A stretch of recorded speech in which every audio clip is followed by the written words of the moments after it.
If you have jaw pain or jaw problems like TMD, or you have uncomfortable sensations within it when you open or close your mouth, this video is going to blow your mind. The overwhelming majority of the solutions and exercises you see for TMD and jaw pain are centered on the jaw itself. And while that is important, there's a massively underappreciated factor in TMD and jaw problems, which is how the jaw is related to the entire body's posture and movement patterns. Typically, when there's issues with the jaw, there's some degree of jaw asymmetry, meaning that the jaw is kind of deviated over to one side. But this isn't just because of the jaw itself. There are a lot of influences on this, but I'm going to simplify it for you. Now, everyone is asymmetrical within their posture and movement. The question is just to what extent. Now, if my hips are somewhat turned to one side or higher or lower on one side, then you can guarantee that your shoulders also have some degree of asymmetry, and they're related to that position of the pelvis. So of course your neck and also the bones in your skull are going to be influenced as well. It's just that no one is talking about that. I'm going to describe to you the typical asymmetrical body presentation we see. This is what we see commonly, but not always. So when we have a pelvis that's tilted to one side, so we have more of a bias of leaning on one side than the other. Let's say it's the right side. We're going to see a higher right hip and a spine that's turned to the right. We're also going to see a sternum bone that's turned to the right and the lower right shoulder. Now, to balance this out, the head is going to orient and sort of side bend to the left side. But overall, the skull is still turned to the right. So everything's turned to the right, but we're side bent left. This helps us balance ourselves out, because if everything is going right, something needs to go left and our eyes need to stay level at the horizon. Now we have to get into the nitty-gritty a little bit, but bear with me because it's going to make sense. So the base of our skull is called the occiput. When we are in this left side bent position, the occiput is going to be facing the left side. Now we also have bones on the side of our skull which control the position and orientation of the fossa where the jaw actually slides into. Think of this as like your jaw socket. These bones are called your temporal bones. The temporal bones are overall in a position where they are turning the sockets to the left side. So of course, if the sockets are turned to the left side, the jaw is going to follow it over to the left. So to summarize, what we have is a pelvis and a spine and an upper body that's turned to the right side. We have a head that is also turned to the right, but it's side bent to the left.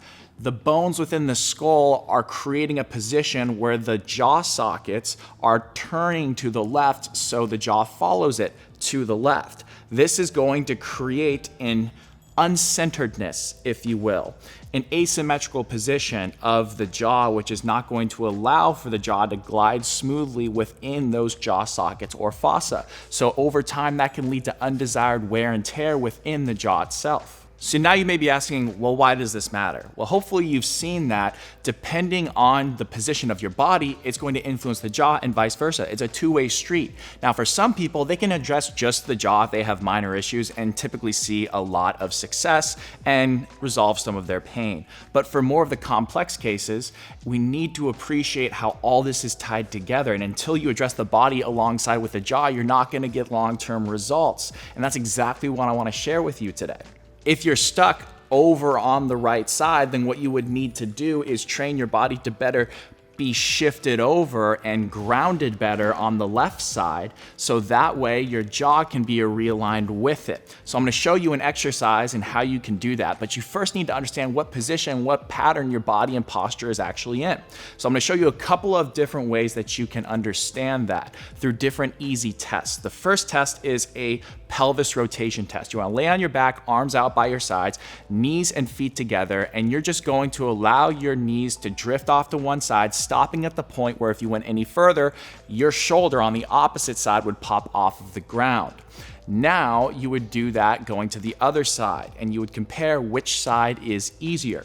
The side that your knees can rotate to more easily is likely the side that your pelvis is turned towards.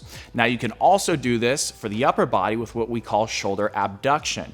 What you're gonna do is lay on your side, and you're gonna start with your fingers reaching towards the ceiling, your shoulders perfectly stacked on top of each other. And then you're going to let your arm drift off back in a direct straight line, not letting your arm drop or letting your palm turn away from you.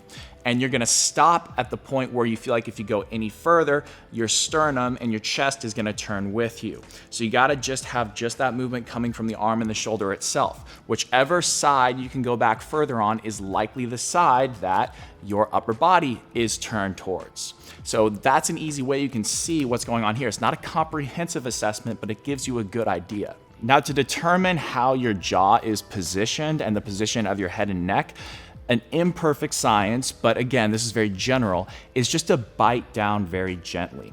And for people that have these asymmetrical jaw presentations, they're going to feel their back teeth touch more firmly or quicker on one side versus the other. I'm talking about the furthest back molars that you have. When you bite down, which one comes in contact earlier, or you can feel more firmly. And for people that have a jaw deviated over to the left side, typically they're gonna feel their right back teeth touch more firmly. It would be the opposite if they had a jaw deviated to the right. Typically they're gonna feel more of those back teeth on the left. And this is assuming you don't have any crazy things going on with your bite and you have a relatively normal amount of teeth and also position of the teeth themselves. This can be a little different from case to case if you have abnormal things going on, but at that point you need to work with a qualified physical therapist or also dentist that knows what they're doing when it comes to this stuff. Okay, to summarize, if you have teeth that touch better on the right side, then it's likely you have an upper body and lower body, a spine that's turned to the right side, and you're better grounded on the right side of your body. The inverse would be true if your teeth touch better on the left side. So what you would expect to see if your teeth touch better on the right is better shoulder abduction and also that pelvis rotation test towards that side. Now, let's say that you didn't have that and you had teeth that touch better on the right and a lower body that turns right better, but an upper body where your shoulder abduction test was better going left. I would still try to do things that realign you better going to the left side and grounding you better on the left side. But if you did have a presentation like this, what you could experiment with is doing the following exercise on the side that's gonna get you better grounded on the left. But let's say your teeth touch better on the left and you had your lower body that turned to the right better and your upper body turns to the left. So you have 2 out of 3 things telling you that you are more grounded on the left, then I would do the exercise where you are getting more grounded on the right side. So let's show you that exercise that gives you that total body realignment. I want to give major credit to Applied Integration Academy because they are the pioneers for really understanding and putting together the pieces of how the jaw can be related to the body pattern and how they influence each other. So the following exercise is from them and from their course, Gait and Grounding, which I am going to be hosting in San Diego in the first weekend of December. So if you're interested in learning way more about this, and if you're a practitioner, a physical therapist, a personal trainer, or even a dentist, then this would be a great course to attend because we're gonna get into how all this stuff is related, and I'm super excited to host it here. More details on that coming soon. Also, stay tuned for the next video released after this on YouTube. Is going to be a case study from Applied Integration Academy, implementing these exact principles and training the body pattern to realign everything with the jaw. And it's a really cool case study. And I think you guys are going to really appreciate it. So stay on the lookout for that. Okay, this is gonna be a 2-part series. First, we're gonna do the jaw in isolation, then integrate it with the rest of the body. So what we're gonna do is just lay on our back in a 90-90 position. Our feet can be up on a chair, bench, don't really care. And then we have some towels rolled up, so that way when they're underneath our mid-neck, our chin is passively pointing directly at the ceiling. So they need to be that thick. Now, let's say that I had teeth that touch better on the right side. So my jaw in that position would be deviated over to the left. I'm gonna take 2 fingers and place them on the side of my right jaw right here, exactly like this. Not here or back here, right there. Now, I'm going to keep my eyes up, my chin at the ceiling, make sure everything in my body is nice and relaxed, and I'm going to very gently open my jaw and just let my teeth gently come apart from each other. I'm going to place my tongue on the roof of my mouth, and I'm gonna hold it there the whole time. And then I'm going to push my jaw very slightly forward, and I'm going to try to push my jaw over to the right side, but my fingers are going to resist it. This is the key. You're not actually having your jaw go to the right. It's an isometric contraction, so that way your jaw is ultimately ending up in the same place, but it's the intention to push it to the right side that's going to activate muscles on the left side of your jaw. These are the ones that are gonna reposition your jaw. So you're gonna hold that for about 5 to 10 seconds as you hold your breath. And it's just a gentle breath hold. You're not straining at all. And then you're going to relax everything. And then you're going to take an inhale through your nose, keeping your tongue on the roof of the mouth. And then you're gonna do it again for another 5 to 10 second hold. You're gonna do that about 3 to 5 times. After you do that, you should be able to bite down and you should be able to feel your teeth touch on the left side better. If you like this explanation and appreciating how everything is truly connected and you want a comprehensive program that addresses common postural and movement issues, check out my beginner body restoration program. It truly does take everything into account, but if you have more specific jaw issues, I do recommend seeing someone in person, but this can complement that work very effectively. And sometimes this stuff can just work itself out on its own when you address the body pattern. A lot of the time stuff up here can change too, but I do want to make it clear that if you're experiencing these issues, please go see a qualified dentist and also physical therapist. Now let's incorporate the rest of the body. Now this would be a position we would be in if we were better grounded and shifted over to the right side. So I'd have better pelvis rotation to the right, better shoulder abduction to the right, and my teeth would touch better on the right. So what I'm gonna do is place my left foot up on a wall or a box, whatever, in this position, and the right leg is nice and straight. So a door frame can work really well for this.